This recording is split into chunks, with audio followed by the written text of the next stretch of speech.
Hi, I'm Julie, and it's a beautiful spring day here in Northern California. My husband Pete and I are coaches who help you discover your calling, and we do that through our True North Quest coaching. Quests, Q-U-E-S-T-S, is an acronym. Each letter represents a tool that we use to dig deeper into who you are so you can identify clues to your calling. Today, Pete and I are going to share the first letter in this acronym, the letter Q, which stands for questions. We ask a lot of questions in our coaching. There's no set rule as to the questions we ask because every client is different, every situation is different, but we have 3 big questions. As you get to know us, you're going to hear these questions over and over again, so I guarantee you won't forget them. But I'm going to let Pete share those questions with you today, and I'm going to hit him with more questions as I interview him in this episode. And we have a surprise, more than one, we have surprise visitors that will be with us in this episode. Let's go. Welcome to Your Best Life podcast, where we help you discover your calling so you can live with purpose and clarity. We're Pete and Julie Morrill, your guides, mentors, and lifelong adventurers, and we're here to help you find your true north. Let's get started.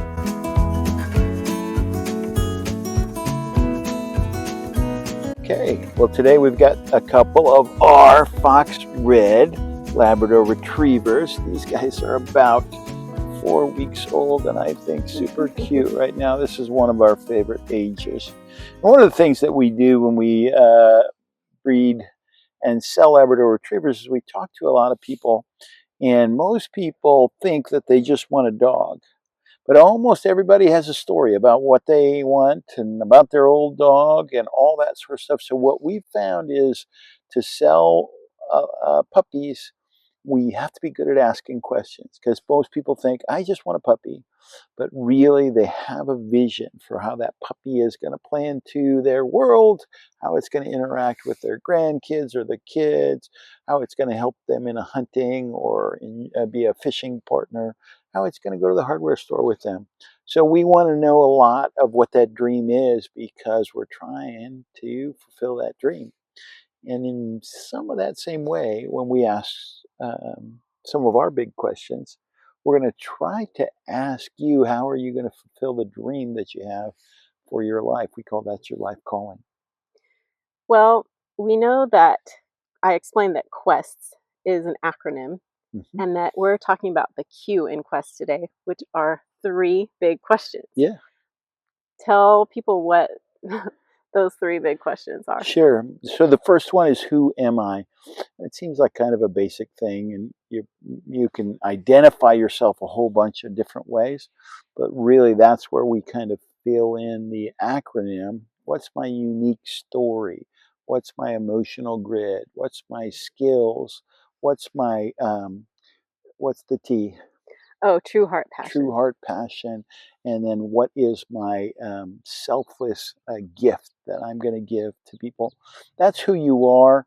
And those are easy questions to ask, but we're going to really ask them. We're going to really dig in. We're going to spend a good session on each of those who am I questions to really kind of identify that. Because we think once you identify who you are, you really begin to understand your life calling a lot better. So, Pete, what are some good questions that you like to ask coaching clients? Yeah, so the questions that help us ask those who am I questions, and maybe kind of bait people into a thought process, is, if you had $1 million and you only had 2 years to live, what would you do? Because it's going to poise them into a direction of things that they've always wanted to do, but they didn't want to do because, 1, they didn't have the resources, or 2, they didn't feel like it was the right time.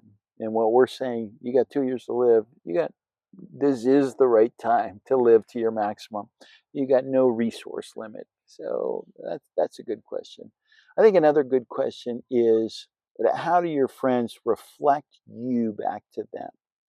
And it might be a good thing to say is, why do you like to hang out with me? What is it that you really think is fun about my personality, or about the way I approach life, or about some of the things that you've heard about me say in my story. So those are some. You also ask a lot of good questions. So what are some of the questions that you like to ask? So, one of my favorite questions is it's a heart passion question. Hmm. It is, what made you really excited? What exhilarated you about an experience in your childhood? Mm. Um, the reason that's important to me is because I have some key things that happened to me in my childhood that really pointed to my calling. I didn't know what it was, I didn't figure it out till Yeah, later. yeah, But I just think what happened in your childhood, your highlights in your childhood, really, really tell you a lot about your calling. Another favorite is just why. Because when I coach somebody and they tell me they're doing certain things, or they have certain habits, I just keep digging deeper by asking the question, why? Why do you think you do that? Why do you think that really was so meaningful to you at that time? Questions like that. yeah. Why do you have your job? What Hmm. is it that drew you to that job? Or what are the hobbies Hmm. that you've invested in, and why have you invested? Why do you enjoy those hobbies? Yeah. Yeah. What's the importance of asking good questions in coaching? Well, the main thing is you allow people to hear themselves answer deeper questions. So both you and I are teachers. Teachers like to talk a lot, right? If we really boiled all their talking down and saw how much was really remembered, and often it's the things where they've allowed their students to interact, that they've allowed their students to answer some questions. So if I ask you, why did you, as a child, spend so much time? I know you did this, so much time pretending to be a teacher, Hmm. right? And getting all your friends lined up, and they all had roles, but the main role that you need to have that you needed to orchestrate was you being the teacher. Well, it might be a good, That's a good clue. yeah, it's a good clue, not so subtle a clue as what you thought you should be doing. Yeah. Yeah. Here's another question for you. Why do you think people avoid hard questions? Yeah, because they don't have the answers. That's the main thing. And mainly they don't have the answers because they just haven't really thought. We're working with our son now to get him to plan his future. And it's really hard for him because he doesn't know the answer. And we're trying to get him to say it's not so important that you know the answer to everything, it's that you think about what the answer could be. In other words, there's no right answer to how are you going to invest your time and energy. There's no right answer. But people unconsciously make that decision every day by going to a job or investing in these relationships. But if we said to them, why do you feel less fulfilled when you do this than when you do this? Then it starts to get them thinking about, oh, maybe I'm not investing my time well. So they don't like deep questions, but I think they do like deep questions. But you're changing the script, right? Socially, it's not appropriate to say those deep questions. So sometimes we have to say, okay, we're going to change the script. We're going to ask some questions that are a little bit deeper than what you're normally used to asking. So if we're working with a group, we're going to introduce that idea right away. And it becomes easier because the culture says, okay, it's okay to start probing into those deep questions. I think I think a lot of people are afraid to answer hard questions because they think they might have to radically change their Mm, life. yeah, And sometimes in coaching we find out you already are fulfilling your calling. It may not be your job, it may not be the main thing you're doing, but you're still doing it in this capacity. So we show people where you're doing it yeah, and how to expand on it. yeah, And they don't yeah. have to radically change their life necessarily. Correct. It's kind of like asking people to put a budget on their time. If you ask people to make a budget of their money, all of a sudden they become very self-conscious of everything that they spend. And a lot of people don't like to set a budget because they're afraid. I'm gonna have to change a lot of things. I'm gonna have to Right. cut. But really, a budget is just gonna, you probably are already somewhat living on a budget, but it's probably just some few tweaks to say, oh, you could do a lot better. And that's kind of what we would like people to understand is we're probably going to not radically change your life, but if I can just get 3 to 5% more of your time, talents, and treasures focused towards your life calling, Mhm. that's going to expand, or it's going to find some doors Yeah. that then is going to turn into 10% or 20% of, and maybe it's time, and maybe it's talents, and maybe it's treasures, and maybe it's all of those things. But we're not, um, see, the thing about true north and magnetic north, the difference is the small deviation. And that's what we're trying to do is help people make that small deviation to be really living in their true north, versus, oh, I'm just going to go wherever it seems like it's appropriate right now based on the circumstances. So that's most people, I think. It Yeah. just seems like whoever we coach, a lot of people are just kind of drifting and hoping that they end up doing what they love or what they're called to do, but they just are kind of clueless. But I can't condemn them because that was me. Yeah, intentional living is takes work, and it takes work, in my opinion, more at the outset, and then it takes, okay, I'm going to make some decisions to start living more in the path of my life calling. Mhm. And for some people, if we go through this course, some people really will make a radical change, and but the majority will make small changes, and we would hope that they would revisit their life calling, once a year, once every 6 months, and say, okay, how could I tweak things a little bit more? Most people are generous haphazardly. Mhm. Maybe they give to their church, maybe they give to a charity, maybe they give to this school fund because people ask them, right? Wouldn't you like to give to something that you really Mhm. care about? Now, we're not saying that you got to give 100% to that, but wouldn't it be smart to think about being generous with your finances in something that really motivates Mhm. you rather than 600 things Mhm. or 15 things that they're not Or that. spontaneous things that you just feel guilty about. So Yeah, I'm just going to give money away. right. Why not The be more grocery strategic? stores are now starting to say, do you want to kind of give Hmm. this much? You give your change. In restaurants. And I want to tell them, you know what? I have important Yeah. causes that I give to, just And there, because, there and are priorities. yeah, and just because you are giving me an opportunity doesn't mean that I'm not a generous, and I decline that opportunity. It doesn't mean I'm not a generous person. It might mean I'm a more intentional person. Mm-hmm. I want to see the results of what I give Mm. generously. Time wise, we generally do that more so. We pay a little bit more attention to what we're going to give our time to. It's funny, people are very protective of their money, but they'll give their money somewhat haphazardly. Mm. Time, Interesting. most people aren't as haphazard with their time. Some are, but most of the time, people are saying, oh, do I really want to invest my time and energy in that? And then talents is where we would really love people to think about, okay, this is who I am skill wise and experience wise and wisdom wise. And most people undervalue the talent they bring. And so then they end up doing something for an organization that really doesn't ask much of them. Mm. For example, churches are really notorious for I was just getting going to say that. getting people to work with kids and Hmm. people to greet people at the door, Hmm. which are both okay. They are somewhat skill Or be focused. parking lot Yeah, attendants or parking lot something. attendants.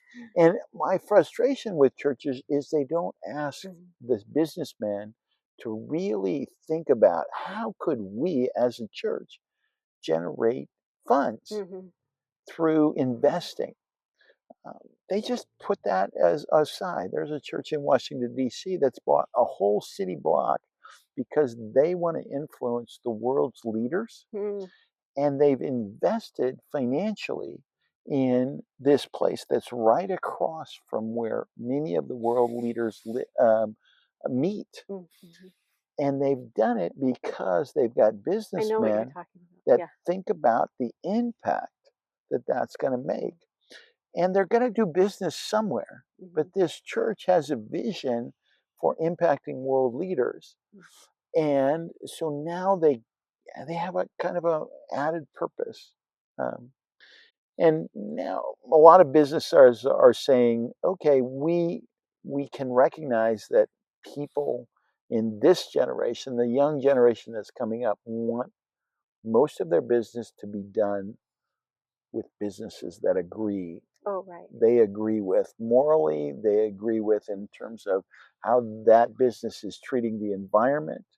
Even our purchases, we don't even want to purchase something that's Right. not in line with our cause. But we spend so little time thinking about what Yeah. is it that I can Right. give to the organizations through Interesting. my skills and my abilities and all that sort of stuff. And honestly, many of these organizations don't do a good job of kind of paving a path for people to give their skills and abilities to them. It's one of the reasons I enjoyed being a camp director, is because as a camp director, we ran a farm, we raised fish, we had a ropes course, we had horses, we had a child care facility, we had a restaurant, we had daycare, we had all kinds of That's a recreation. lot. So it was very easy for me to tell people, hey, if you've got a skill or ability, I can fit you in to what we Mm-hmm. need. And it was we'd allow people to put hands to some of their passions. Because most people are passionate about kids, but we were passionate about helping kids really live their best life. And it was fun. It was fun to see adults become childlike in their desire to give. I just had a thought.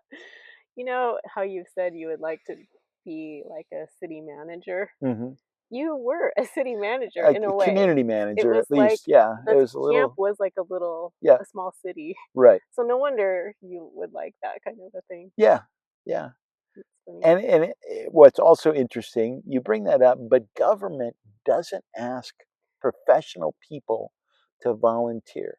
But those professional people probably would Mm, if people would give a vision mm. For the city? for the city or for whatever this project is Interesting. going to do. Maybe the city is going to turn most of their buildings solar. Mm. Okay, so Why not consult with some they solar need people? Yeah. engineers, and some of those people would probably do it for free if Hmm. somebody challenged them that Interesting. way. Yeah. That's government efficiency, but we won't get into Yeah, that. right. That's one of the nice things about being a nonprofit is we needed people to volunteer or else things didn't get Oh, done. right. And when you need that, then you say, okay, who is good at that? And so you start thinking creatively. Mm. This guy's good at Ow. chewing. He just is chewing a little too hard there. So, what are some, I have to switch subjects a little bit, but what are some of your favorite questions that you ask clients and groups? Yeah. So obviously it depends on what the talk is and where we're going and that sort of stuff. But I think probably what I like asking is, what are you passionate about? Where do you get to release that passion? I try fairly quickly to find out what makes a person tick. But you can't ask them that question, what makes you tick?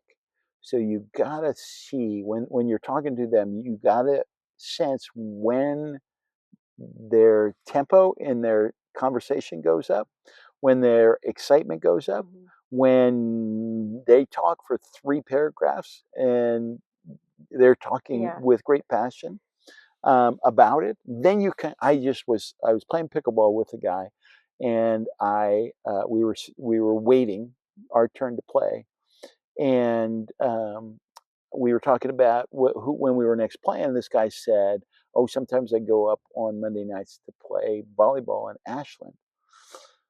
And then I said, "Is volleyball your main sport?" And then he went on for 3 to 5 minutes about how he played volleyball in college. He loves volleyball. He coached volleyball. All these things. I had no idea that he was a volleyball player. He was a semi-pro volleyball player. Obviously, he was passionate about it. Obviously, he enjoyed doing it. Obviously, he had skills in that. But he showed me, he gave me, he was basically telling me, I spend my schedule going somewhere else to play volleyball instead of pickleball on this night. So I could tell.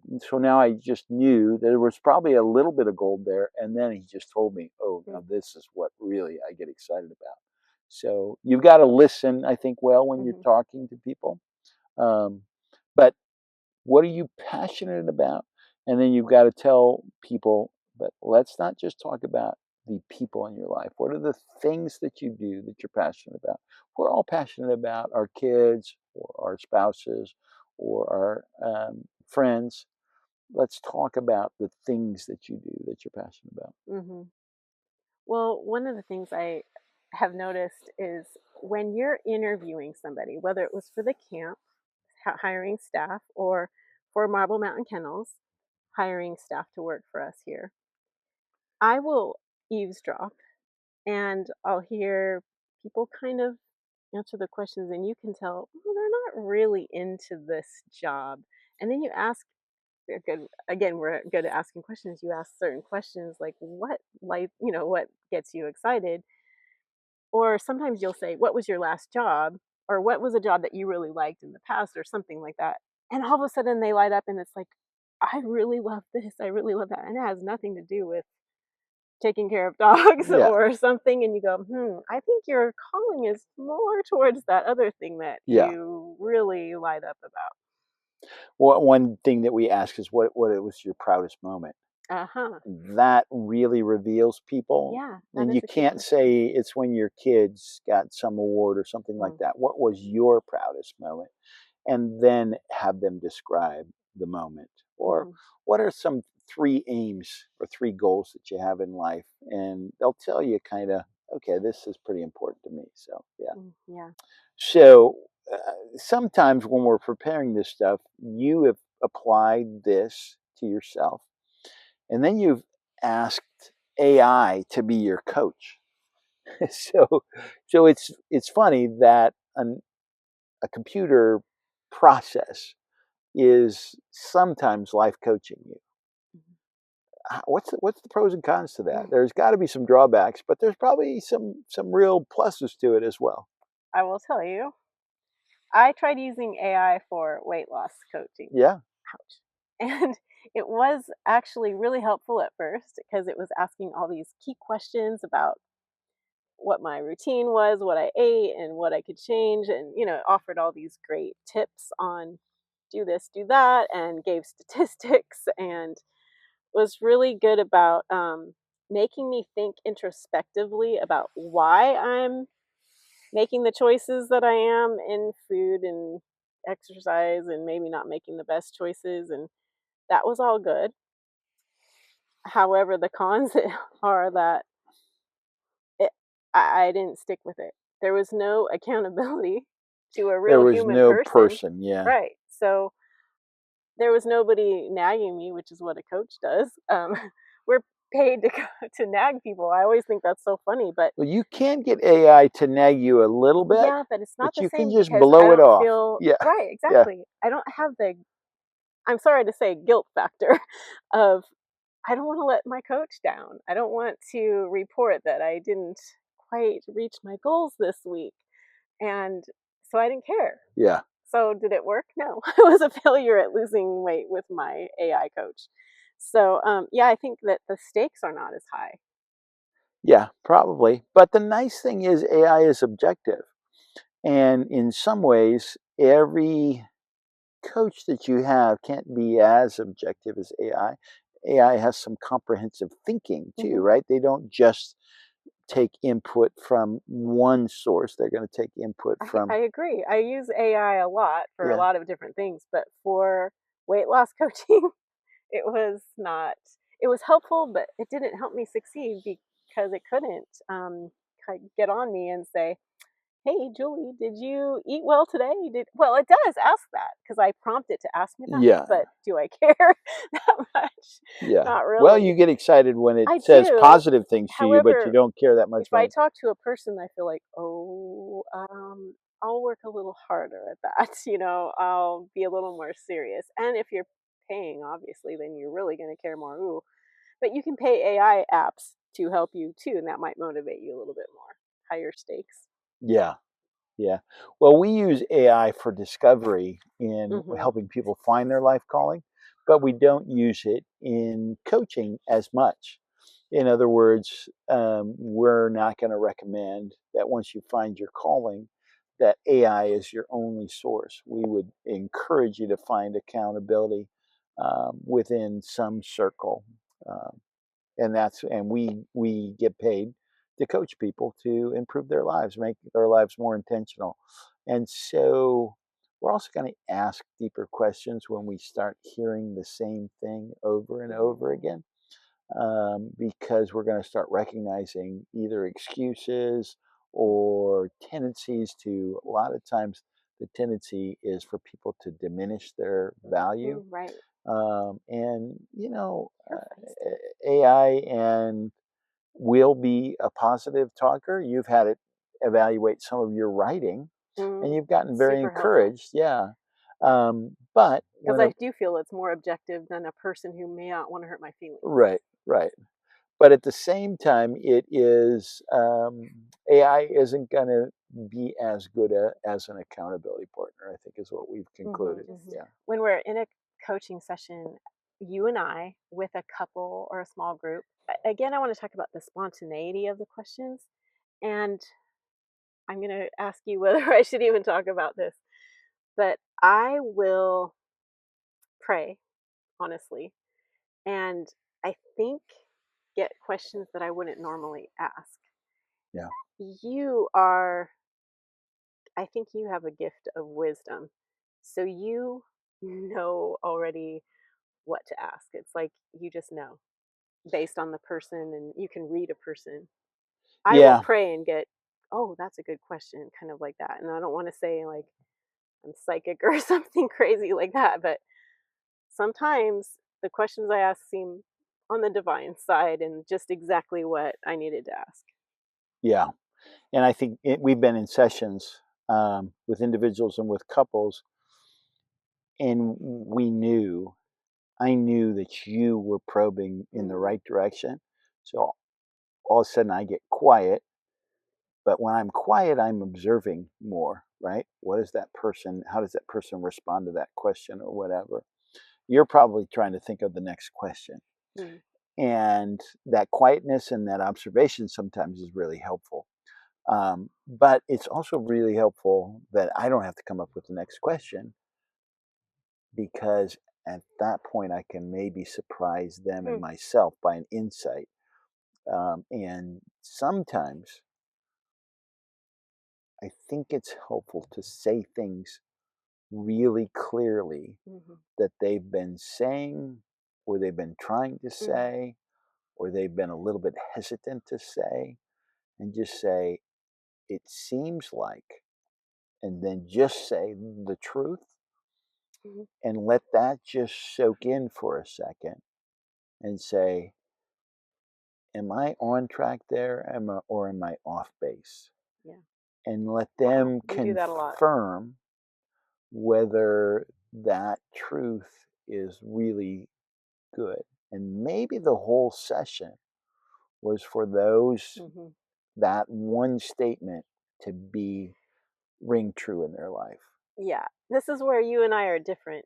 You are definitely more direct. Mm-hmm. You will know what this person needs and you will just go for it and just say, I think you are this. Yeah. I a lot of it's from my training and coaching. I ask a lot of probing questions to help that client Right. come up with the answer. And sometimes you're like going all around it, all around it. Come on, just say you can get it, you can get it. Because I know what they should say, Yeah. but I want them to discover it. So either way, it works well. It seems like almost the timing works so well because I'll go around and they'll be thinking. There's a lot of silence in our coaching sometimes. It can be. Mhm. Yeah.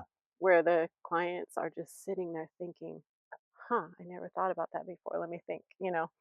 And that's what we want them to do, is we want them to think about the reasons for them choosing to do something that's less than them a lot of times. Right. I think we're challenging them with the idea of, are you investing your life well? And so when they're choosing to do things that are less than their calling, we want them to see that that's a choice. Most people don't feel like it's a choice. Yeah. One, because they don't know what their calling is, it's not clear enough to them. And two is, well, I've got to make money, or I've got to do this, or I've got to do that, which some of that is true. But if you knew that this was the thing that would last, then you might spend more time Mhm. figuring out how to do that more often. Mm. When you were a camp director, you used a version of quests Hmm. to know so that To you get knew. teams to Okay, recognize right. each other's strengths and Hmm. weaknesses and all that. Yeah. I just think if more businesses did that, or more churches did that, and other organizations did that, they would find what people's gifts are and put them in the Start to roles. massage their Hmm. position into, Yeah. because most everybody has a job that has some of their calling, their elements of their Hmm. calling in it. And maybe the job itself is largely about a paycheck for them, but there's still parts of Mm. that job. For example, there might be some nurses that, I've just talked to a nurse fairly recently, and I think you'll remember this conversation. She got into nursing because she wanted to care for people, I know what you're talking and she couldn't about. Hmm. because they throw so much paperwork Paperwork. and so much busyness. And then she got into hospice nursing. Yeah. And she says, I think it's my calling. Mm. And because it allows her, so nursing was the general skill, right? Hmm. Her education pointed to nursing, but nursing itself drowned out Hmm. her calling until she got into hospice calling, which is basically interacting with people that are near death Hmm. and really making that a very healthy chapter for them. Mm. And I think she probably revolutionized the reason she goes to work, Mm. right, in the morning because of that change. Maybe Nice. she was just a regular hospital nurse that was kind of responding to whatever the chart said, right? That's what you have to Yeah. kind of respond to. And unfortunately, nursing has become more of that. And she realized she was more into the engaging on the deep level. Mm.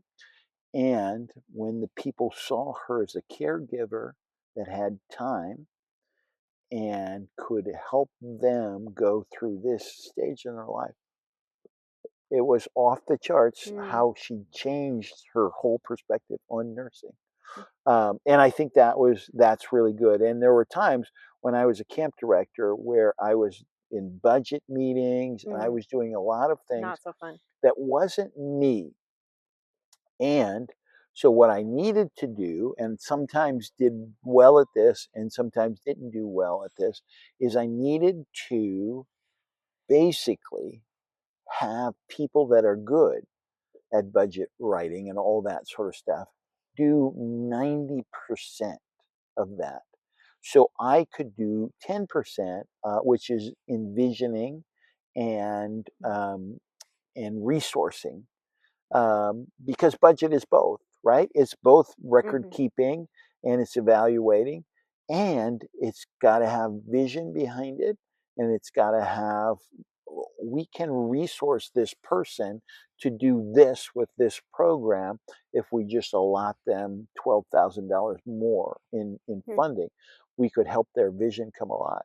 So that part of budgeting I liked, and that part of budgeting I was good at because I was good at saying a lot of people were good at saying this is what we spend, and I was good Mm. at saying, now, I don't think we should spend as much here and we should shift here because it's more crucial to our mission.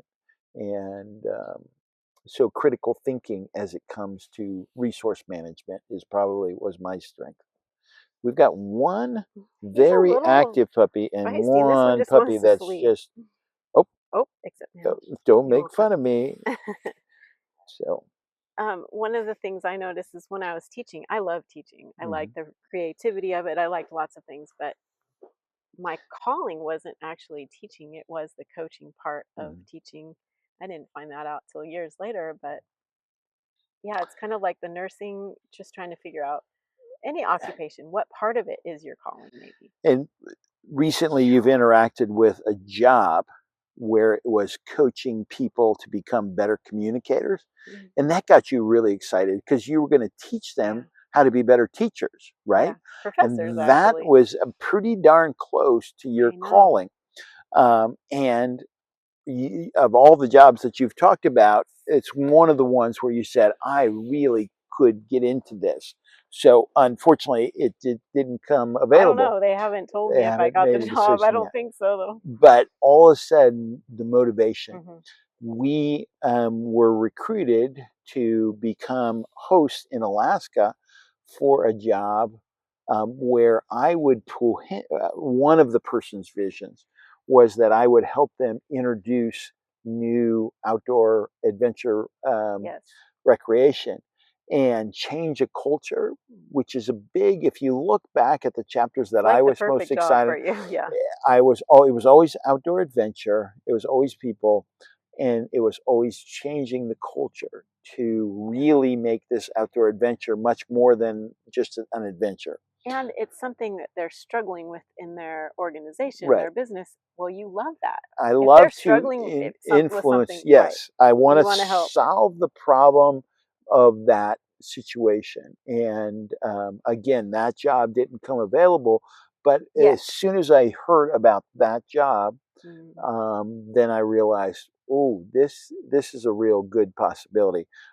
So, oh my This goodness, one's not really on camera right now. no, but a super cute There he is. face. Yeah, huh? Can you show them your cute face? Huh? Yeah, I know we could go on and on talking. Yes, This has been really, I think, really enriching, even for me. I really like having these talks. And what's cool is you and I have been married almost 18 years. right. And even though we're doing this podcast and talking about these these topics for our audience, I like talking about them with you. It's Yeah, just fun. well, because it's our calling, right? Yeah. And we found that out um, several times when we've been driving. All of a sudden, we're talking about True North and what we want to do Right. next, and we get invigorated and start talking with much more passion and much more intentionality, Hmm. Yeah. and our desire to do this podcast really spawns out of our desire to, we've got something that will really change people's Hmm. lives, and we don't feel like it's right for us to keep it Just amongst ourselves. or just with a small group of people that Right. just happen. So this actually is something that we should explain to you guys out there is that we do coaching in person if you want to come to our place. We used to have a B&B, but we don't have it anymore. Um, so what we do is we have extra rooms. We have a really large house with a total of 4 bedrooms, but one is like a loft with a couple of beds. And so we ran a B&B out of our upstairs. What you could do and what people do right even Yeah. now is they book to come stay at our B&B and coach with us And play with and puppies. play with puppies. Exactly. I forgot. Yeah. This is a lot of the reason why people come actually to play with these guys. Puppy therapy. We always have puppies, it seems like. We are not a puppy mill. We actually have a lot of partner breeders. it's a long story, but so the mama dogs are not We here just at our have a lot of house, puppies. and they have their puppies in their homes, but occasionally they'll bring the puppies here because they don't want to take care of the puppies at their house anymore or something like that. So yeah, we have puppies for you to play with if you want to come and hang out with them. It's also in a beautiful place you can't see, but behind us is Mount Shasta, which is one of the most beautiful places in California. And just we're only 30 to 45 minutes from the California-Oregon border. And there's a cool little community called Ashland. And Ashland offers a lot of what I would consider artistic stimulation. They've got the Shakespeare Festival, which is what they're most known for. But then there's also outdoor recreation of whitewater rafting and fishing and hiking and Pickleball. mountaineering and pickleball. Not exactly an outdoor adventure activity, but is a recreation. Yeah, good golf courses around here, good restaurants and all that sort of stuff. So Ashland is one of it's actually the top date location for us. Yeah, by far. By far. Yeah.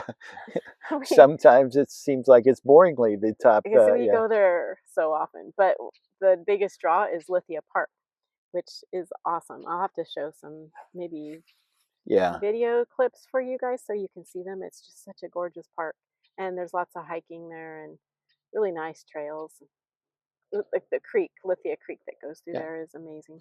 So we do couples coaching, we would do family coaching, we would do corporate coaching, and really what we do is we put you through corporate coaching. Put you through a process of helping you understand yourself, ask these big questions: who am I?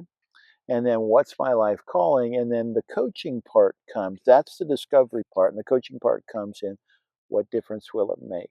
And we would probably love to be on an ongoing relationship with some of the people that we coach and just say once every 6 months, let's have a session and let's say, okay, what difference is it making? Why is this working? Why is this not working? What is it that you're seeing as an obstacle? Is it as big an obstacle? I think coaches largely help people believe in their potential and help them overcome things that they see as obstacles. And that's what we want to do. So we gave you a big part of our coaching is asking those 3 big questions. Who are you? What is your calling? And what difference will it make? Those are the 3 big questions for you. But if you want to dig deeper, meet with us and talk with us and we'll coach you through whatever questions come to mind depending on your situation, because you're unique. Yeah, we'll set up a framework and then we'll begin to coach you towards how to accomplish some of the things you want to accomplish. So, good. I think that's good. Yep. It's a wrap, but it's been fun. Yep. And you got to hang out with these little guys for a little while. And the sun was a little warm, and now we've got a little bit of cloud cover, and that's made it nice. Has that one always been the busy one, or did they change? This one has been the busier one, Okay. but I kind of woke him up more. Every time he started falling asleep, this I one kept waking woke him up. up for a second when we were talking about him last time, and then he just I didn't really let this guy sleep, but I think he was happy not sleeping. So, yeah, actually, if you want a Labrador Retriever, we have some of those as well.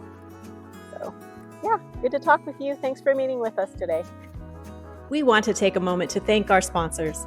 Today's episode of Your Best Life was brought to you by True North Quests, helping you discover your calling so you can live a life filled with purpose. Find out more at tnadventures.org, where you can book an appointment with a calling coach, learn about upcoming True North Quest workshops, and more.